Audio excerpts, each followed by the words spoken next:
Thank you. Praise the Lord. আহক আমি ছুটিক বাক্য চাম আজি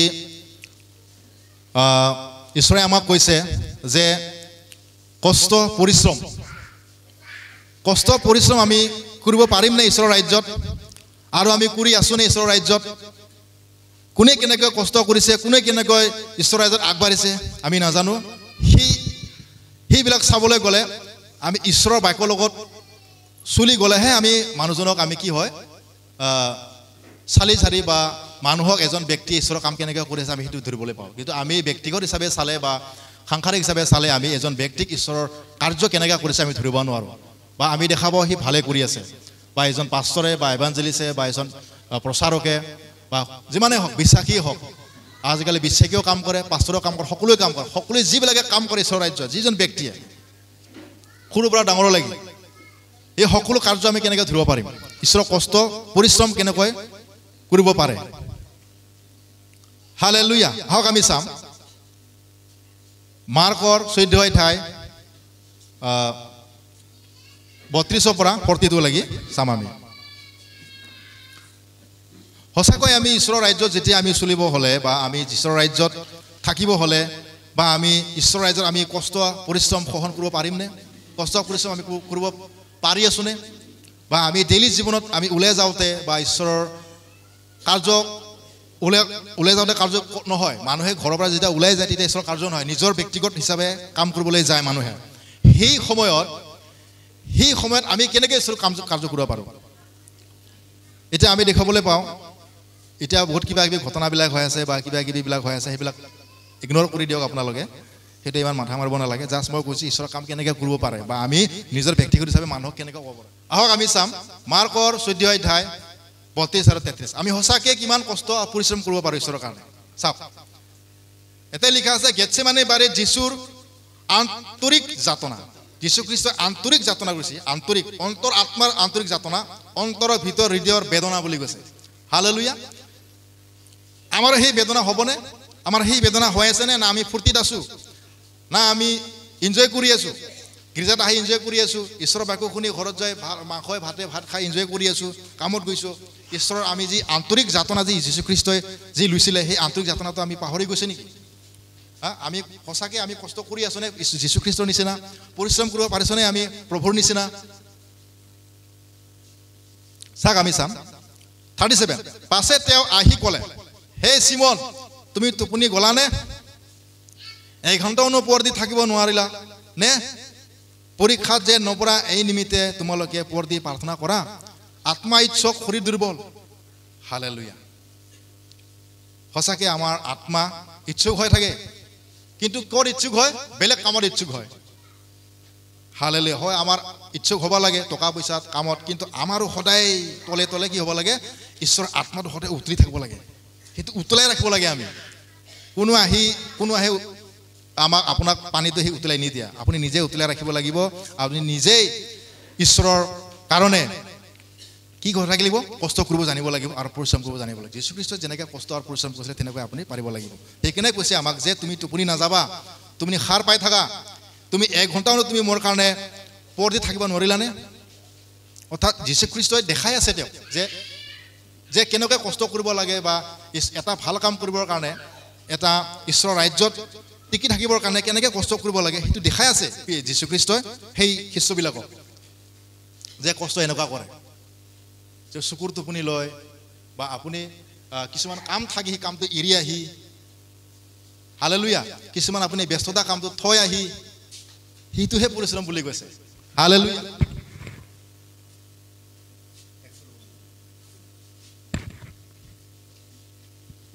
সেইটোৱে পৰিশ্ৰম বুলি কৈছে আপুনি যদি সব সময়তে যদি ফ্ৰীয়ে হৈ আছে ইফালে যাওঁতে টেনশ্যন নাই ইফালে যাওঁতে কোনো বাধা নাই ইফালেও কোনো বাধা নাই তেতিয়াহ'লে আপুনি পুৰা সম্পূৰ্ণ তেতিয়া আপোনাৰ পৰীক্ষাই নাই আপোনাৰ তাৰণাই নাই হালেলুয়া আপুনি যদি সঁচাকৈ ঈশ্বৰৰ কাৰণে কিবা এটা চিন্তা কৰিছে কিবা এটা বিষয় যদি ভাবি দিছে তেতিয়া আপোনাৰ কষ্টটো আহিব নিশ্চয় আহে আপুনি যদি ঈশ্বৰৰ কাৰণে কিবা এটা কৰিব বিচাৰিছে তেতিয়া সমস্যাটো পুৰা আহিব আপোনাৰ যদি আপুনি ঈশ্বৰৰ কাৰণে একো নাভাবে আপোনাৰ একো নহয় আপোনাক মই গেৰেণ্টি দি কওঁ আপোনাৰ একো নহয় কাৰণ আপুনি ঈশ্বৰৰ বিষয়ে চিন্তা কৰাই নাই কামৰ কাৰণে ঈশ্বৰৰ কাৰ্যৰ কাৰণে ঈশ্বৰৰ ভাল কামৰ কাৰণে বা প্ৰচাৰৰ কাৰণে ঈশ্বৰৰ বাক্যৰ কাৰণে ঈশ্বৰৰ আচাৰ ব্যৱহাৰৰ কাৰণে আৰ্হি দেখাবৰ কাৰণে আপুনি একো কষ্ট কৰা নাই যদি কষ্ট কৰিছে পৰীক্ষাটো নিশ্চয় আপোনাৰ আহিব হালেলুয়া সেইকাৰণে কৈছে তুমি এক ঘণ্টা তুমি পঢ়ি থাকিব নোৱাৰিলানে পৰীক্ষা যে নপৰা এই নিমিত্তে পঢ়ি প্ৰাৰ্থনা কৰা আত্মা ইচ্ছা কিন্তু শৰীৰ দুৰ্বল আপুনি ইচ্ছা হয় আপুনি ঈশ্বৰৰ কাম কৰিবৰ কাৰণে ইচ্ছা যায় কষ্ট কৰিব ইচ্ছা যায় পৰিশ্ৰম কৰিব ইচ্ছা যায় কিন্তু আপুনি এলেহুৱা আপোনাৰ কি কয় আপুনি পিছুৱাই যায় কথাটো জানে আপুনি পিছুৱাই যায় আৰু হেতু কৰিব লাগে আপুনি জানে আপুনি পিছুৱাই যায় কিয় বুলি ক'লে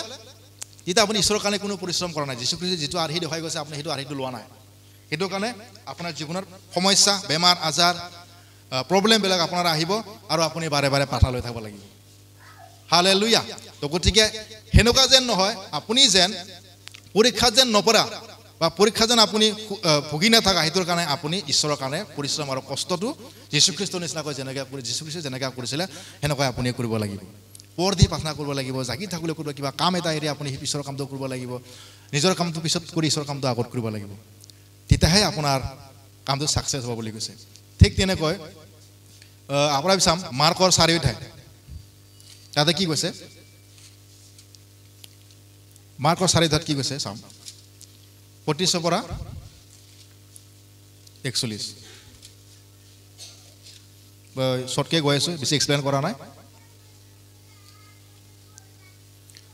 তাতে লিখা আছে ধুমুহা বতাহ শান্ত কৰা যীশুৱে চাম আমি একেলগে সেইদিনা গধূলি হলত তেওঁ লোকক ক'লে আমি সিপাৰলৈ যাওঁ হওক তেতিয়া তেওঁলোকে লোকসমূহক এৰি থৈ তেওঁৰ নাৱত যেনেকৈ আহিল তেনেকৈ তেওঁক লগত লৈ গ'ল আৰু আন নাও তেওঁৰ লগত আছিল মানে যীশুখ্ৰীষ্টৰ নাও লগত আৰু বেলেগ বেলেগ নাও আছে যীশুখ্ৰীষ্টৰ এটাই মাত্ৰ নাও নহয় দেই বাইবেল পঢ়িলে ভালকৈ পঢ়িব আপোনালোকে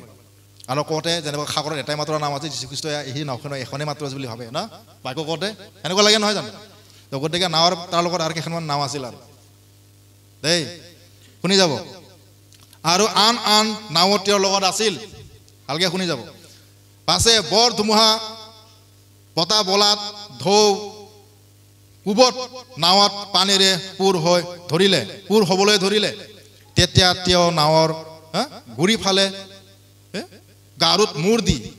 টোপনিত আছিল তাতে তেওঁলোকে তেওঁক জনাই ক'লে হে গুৰু আমি যে মোৰো ইয়াক আপুনি চিন্তা নকৰেনে তেতিয়া তেওঁ উঠি বতাহক দবিয়ালে আৰু সাগৰকো ক'লে বতাহ মানে সমস্যা হালেলুয়া বতাহ মানে সমস্যা আৰু সাগৰকো দবিয়ালে আৰু সমস্যা কি কৰিছে দবাই দি ধমকি দিছে শান্ত হৈ থিৰে থাক বুলি কৈছে শান্ত হৈ থিৰে থাক গতিকে আমি যেতিয়া কষ্ট পৰিশ্ৰম কৰিবলৈ যাওঁ প্ৰভুৰ কাৰণে তেতিয়া আমাৰ জীৱনত যেতিয়া সমস্যাবিলাক আহে এলেহুৱা ভাৱ আমাৰ আলসী ভাৱ আগবাঢ়িব নালাগা ভাৱ এই নালাগে নকৰোঁ দে এই মানুহ আছে এনেকুৱা সেইবিলাক ভাৱ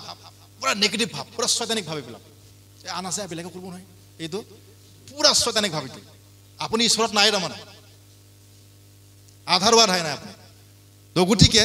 এই আমাকেও কৰিব নহয় সেই কৰিব তেতিয়াহ'লে আপুনি গীতমালাত 15 এটা 1 পৰা 5 গ'লো ঈশ্বৰৰ লৰচৰ নহ'ব আপুনি খুটি ঘাৰাই নাই কি লৰচৰ হ'ব ঈশ্বৰৰ ৰাজ্যত আপুনি খুটি ঘাৰাই নাই আৰু ঘৰ কেতিয়া বনাব তাতে কেনেকৈ থাকিব এইটো বহুত দূৰৰ কথা গতিকে হালেলুয়া প্ৰেইজ দ্য লৰ্ড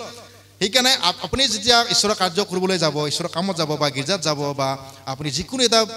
ঈশ্বৰৰ কাৰণে ওলাই যাব বা নিজৰ ব্যক্তিগত কামত তাতে আপুনি ঈশ্বৰ পৰিশ্ৰম কৰিব লাগে বুলি ঈশ্বৰে ইয়াতে আমাক আৰ্হি দেখাইছে যীশুখ্ৰীষ্টই যিমান কাম কৰিছিলে সকলো সময়তে ঈশ্বৰৰ কাৰ্য কৰি গৈছিল সিও সেনেকুৱা বক্স লৈ চিউৰা বা